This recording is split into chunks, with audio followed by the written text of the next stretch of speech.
Sir, ഞാൻ ഷഹബാസിന്റെ വീട്ടിൽ ചെന്ന് പിതാവിനെ കണ്ടിരുന്നു. പിതാവിന്റെ പേര് ഇക്ബാൽ എന്നാണ്. അദ്ദേഹം ഒരു പെയിന്റ് ജോലിക്കാരനാണ്. വാടക വീട്ടിലാണ് താമസിക്കുന്നത്. സ്വന്തം ഒരു വീട് ഉണ്ടാക്കാൻ തുടങ്ങിയിട്ടുണ്ട്. പക്ഷെ മകൻ പറഞ്ഞു, ഷഹബാസ് പറഞ്ഞു, എനിക്ക് തുടർന്ന് പഠിക്കാൻ ആഗ്രഹമുണ്ട്. അപ്പം ആ ബാപ്പ പറഞ്ഞത്, ആ വീടിന്റെ പണി തീർന്നിട്ടില്ലെങ്കിലും ഇനിയുള്ള പണം നിനക്ക് പഠിക്കാൻ വേണ്ടി ഞാൻ മാറ്റിവെക്കും. ആ വീട്ടിലേക്ക് ഒരു സ്കൂട്ടറിൽ ആരോ ആ മകനെ അവിടെ കൊണ്ടു ഇറക്കുകയാണ്. അവന്റെ ഒരു കണ്ണ് പോയിട്ടുണ്ടായി. അവന് ഉമ്മയുടെ അടുത്ത് വന്നിട്ട് പറഞ്ഞത്, എന്റെ തല വലുതാകുന്നത് പോലെ തോന്നുന്നു. അത് കഴിഞ്ഞ് അവൻ കുറെ ഛർദിച്ചു. അവൻ ആശുപത്രിയിൽ കൊണ്ടുപോയി ഐസിയുയിലേക്ക് പോയി. പിന്നെ നിശ്ചലമായ ഷഹബാസാണ് വീട്ടിലേക്ക് വരുന്നത്. സർ, ഇതെന്താണ് സംഭവിക്കുന്നത്?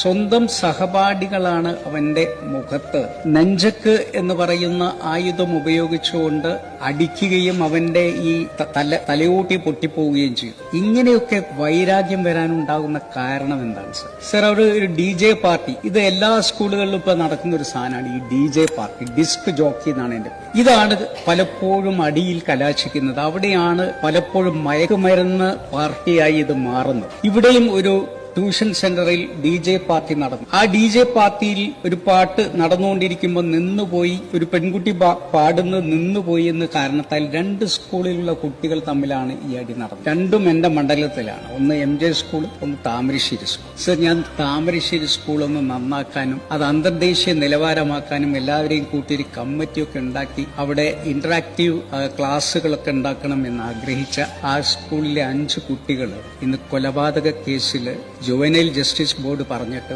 ഒബ്സർവേറ്ററി സെന്ററിൽ കിടക്കുക.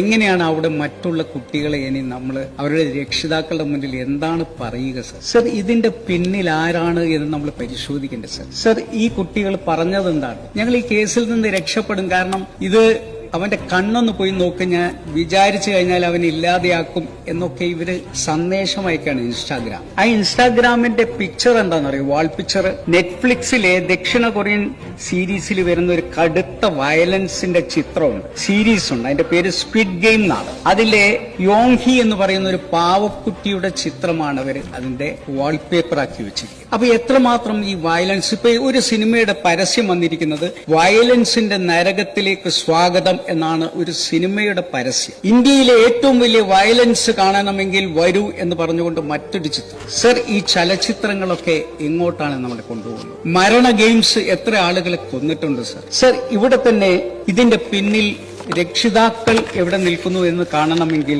പ്രതിയായ കുട്ടിയുടെ പിതാവിന് കൊട്ടേഷൻ രാഷ്ട്രീയ ബന്ധം. സർ, TP വധക്കേസുമായി ബന്ധപ്പെട്ടിട്ടുള്ള ഈ രജീഷ് എന്ന് പറയുന്ന ആളുടെ കൂടെ നിൽക്കുന്ന ഇതിലെ പ്രതിയായ കുട്ടിയുടെ പിതാവിന്റെ